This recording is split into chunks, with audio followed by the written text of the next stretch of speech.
I have spent 85 years collecting evidence about what a human life actually is, and I want to give you the results of the collection without the softening that makes difficult truths more comfortable and less useful. My name is Dorothy. I am 85 years old, and I want to tell you 8 things that I know to be true about this life from the inside of 85 years of living it.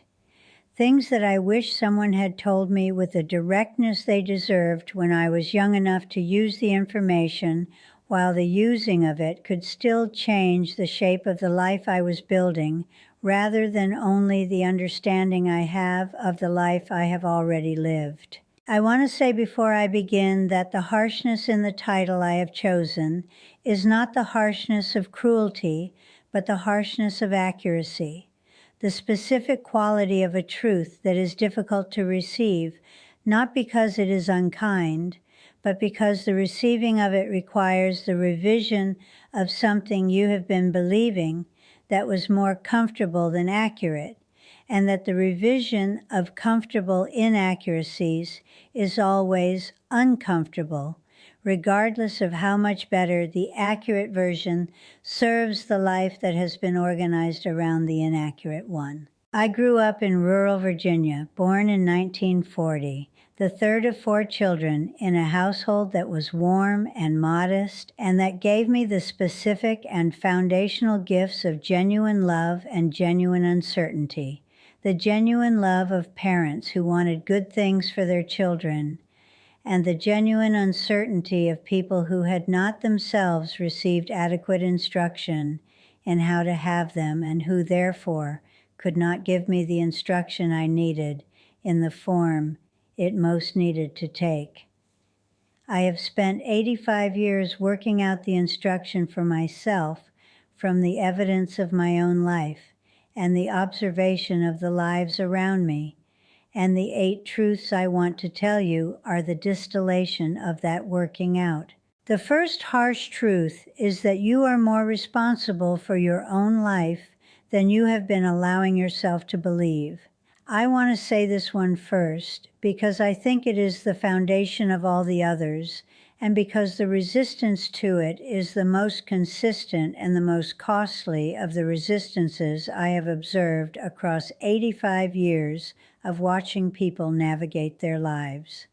The resistance takes the form of the attribution of the outcomes of our lives to the circumstances and the people and the forces outside ourselves, rather than to the choices we have made and continue to make within those circumstances. And the attribution is always partially accurate because the circumstances and the people and the forces are real, and they do influence the outcomes. And it is never the whole truth, because the choices we make within the circumstances are also real and also influence the outcomes, and the honest accounting of which is the work that most people resist most consistently. The resistance is understandable. The accepting of the full weight of responsibility for the outcomes of your own life is one of the most difficult things a person can do, and produces a quality of discomfort that the external attribution reliably avoids.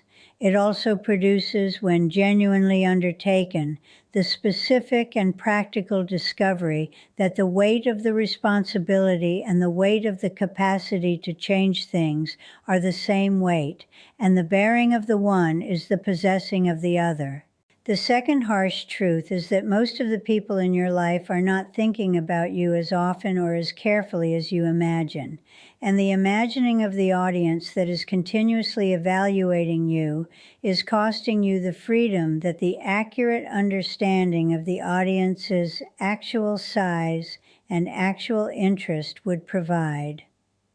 I spent the first 40 years of my adult life performing for an audience of my own construction,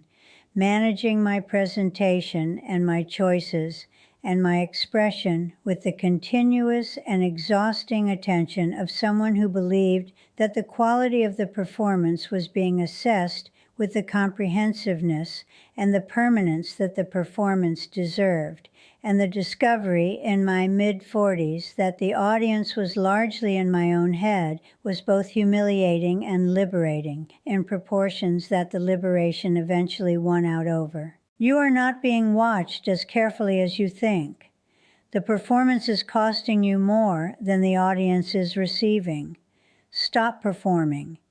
The freedom on the other side of the stopping is worth the discomfort of the transition. The third harsh truth is that the people you love will not always love you back in the form you need, and that the form you need is not always the form that is available, and that the gap between the form you need and the form that is available is not always closable, and that the closing of it or the not closing of it will not be determined by the depth of your love for the person you are loving.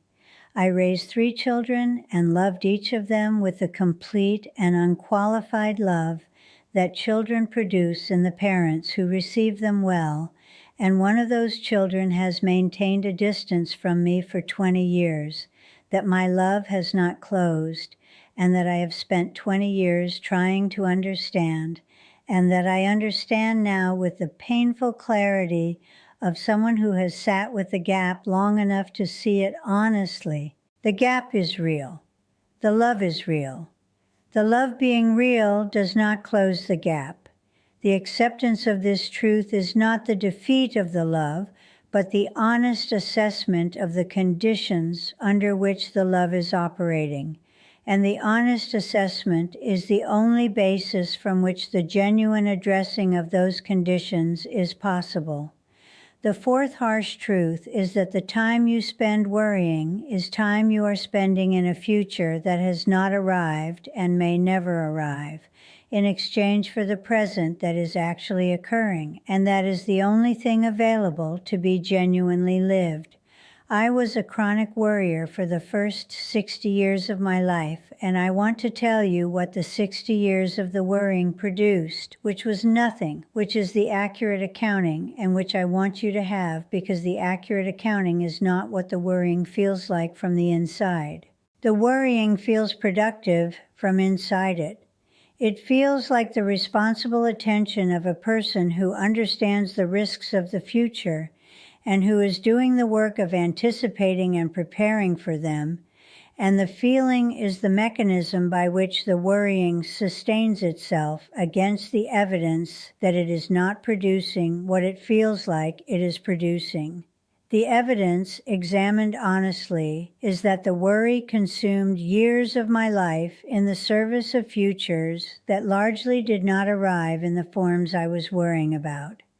and that the present moments in which the worrying occurred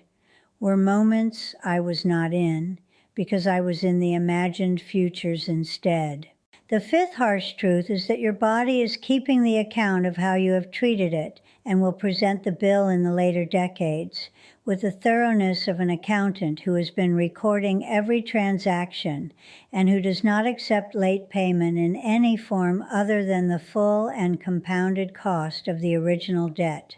I have lived with the accumulated consequences of decades of insufficient sleep and insufficient movement, and the various forms of inattention to the physical self that the busyness of a working and child-raising life produces,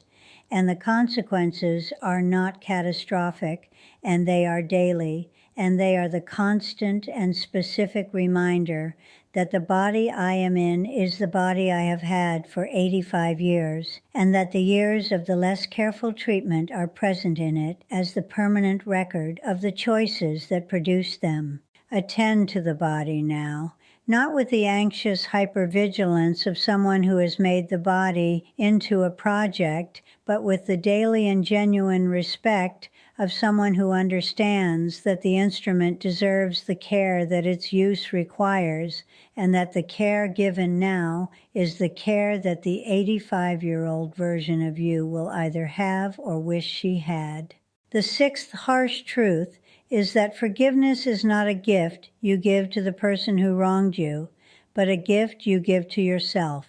and that the not giving of it is the not giving of the gift to yourself,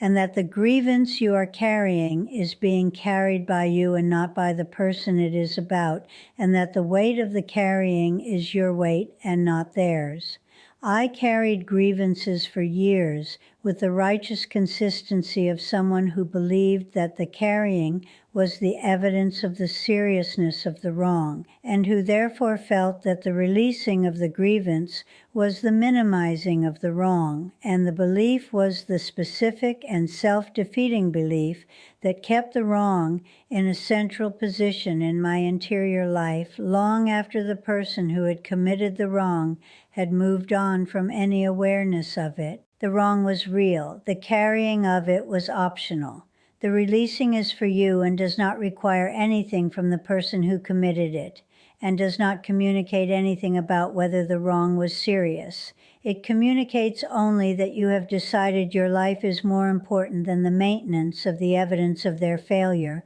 which is the decision that is most in your interest and that the carrying prevents. The seventh harsh truth is that the version of yourself that you have been waiting to become is not coming from the outside and is not produced by the circumstances becoming more favorable, and is not the result of the achievement of the thing you have decided must be achieved before the becoming is permitted. It is available now in the present circumstances through the specific and daily choices that the present circumstances allow, and the waiting for the better circumstances is the mechanism by which the becoming is indefinitely deferred, and the deferral is one of the primary forms of the wasted life. I deferred the becoming for years in the specific form of telling myself that I would be the person I wanted to be when the children were grown, or when the finances were more settled, or when the marriage was in a better place, or when I had done the specific work of self-improvement that I believed was the prerequisite to the full expression of the self I wanted to express.